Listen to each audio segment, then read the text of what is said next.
Let's learn how to change language on Nikki Live. Hello, welcome to Global Tech YouTube channel.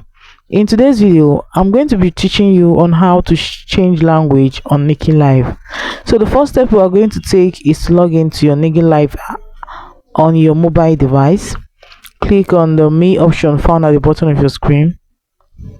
So you have to click on the settings option found at the top right corner of your screen. Scroll gently, you're going to see an option called language. Click on it. Click on preferred language. So depend the place you are, your location or region, you can just change the language to any of them. I'm not returning my own because I've already saved mine. You just click on the particular language you want to save and click on the save option found at the top right corner of your screen. It will save. So guys, that is it on how to change language on Nikki Live. If this video was helpful, do well to like, comment, share and subscribe. Hit the notification bell to always get notified anytime I upload helpful tips like this. Thanks for watching.